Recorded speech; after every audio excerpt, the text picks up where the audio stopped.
Hi, you guys, welcome to the vlog. Ever since I tried to do that sleep test and failed to do so, I only recorded maybe 2 hours of sleep when I really needed 4. So I kind of failed it, and I don't think it's enough, but I'll find out really soon, probably Tuesday.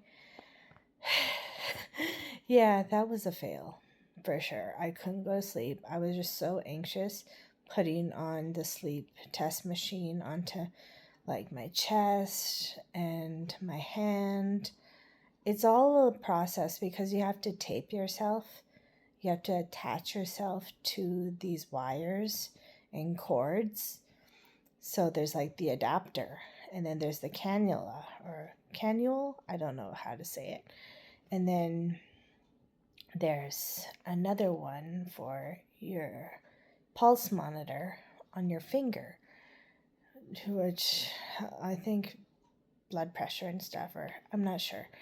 But there was so many required cords, and I was having trouble taping myself when I should have probably asked for help from my mom.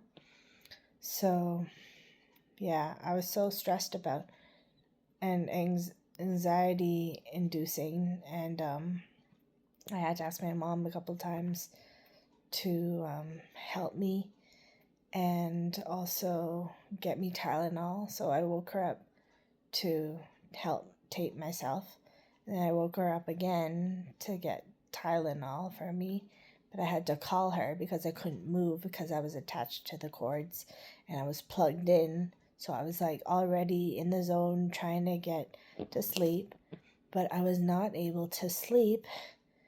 And I tried so many tricks to go to sleep and nothing was working. So it was kind of a bust, and it was just so hard.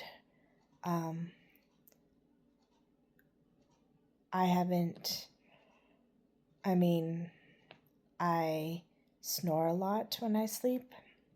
I sometimes talk in my sleep, sometimes when I'm awake, sometimes when I'm not.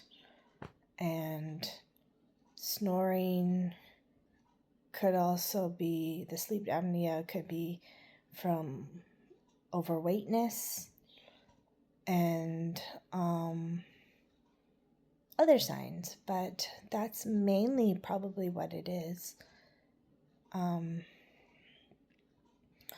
It's interesting because I've had this for a really long time before COVID. So I've been struggling with my fatigue for a really long time.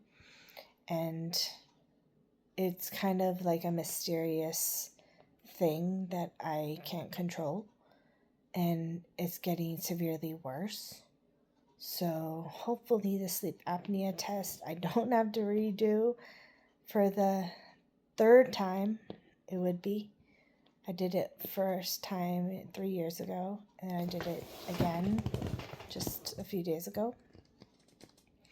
But yeah, I don't think I did a good job. I always have anxiety when I do sleep tests because it's not the best way of checking your sleep because you're under pressure to do a sleep test.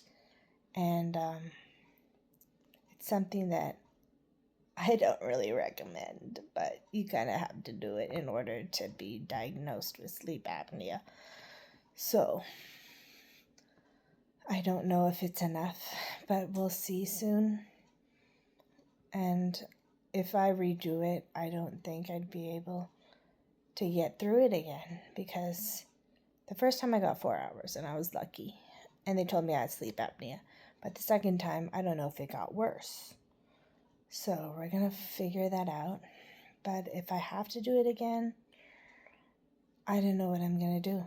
I need to try and get 4 hours of sleep for sure. But I cannot be on the phone. I cannot have screen time before bed. I can't be thinking so much about music or pop culture or something like that.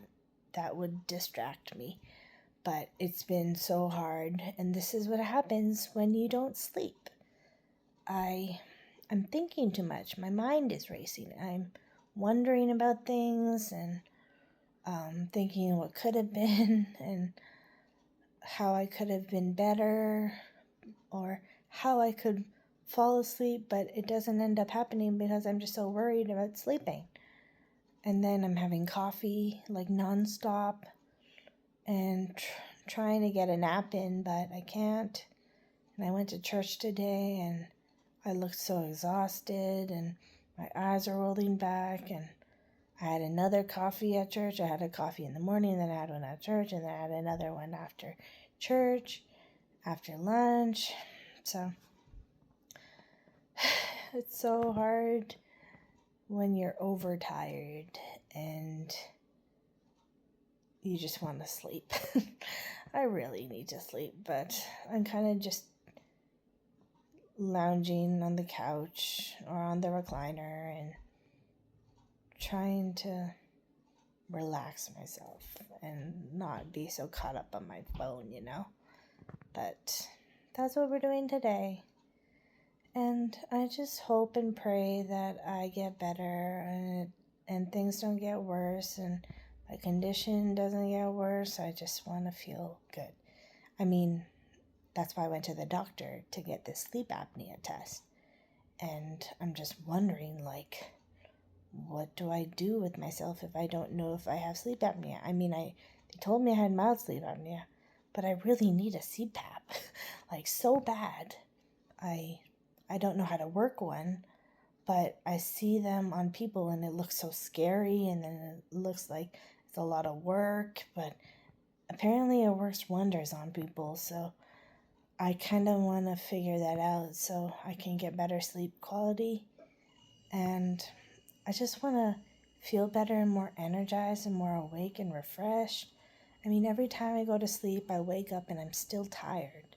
I don't feel that refreshing feeling that you get when you've had so much sleep and you're energized. I don't feel that ever. So I'm trying to stay positive, and I don't want to do it again, but I feel like I need to. I don't think 2 hours is enough, but we'll see. We'll see what happens, and if I have to book it, I would have to try and do it before school starts, because that'd be a pain to do it in the first month, and I don't want to do that. So hopefully I can squeeze in all my appointments before end of August. But I'm going on vacation soon, so that's going to be tricky. So, or maybe I can book it in October. I feel like I shouldn't be booking appointments the first month of school. So I'm going to put everything in October and November. And yeah. Pray for me.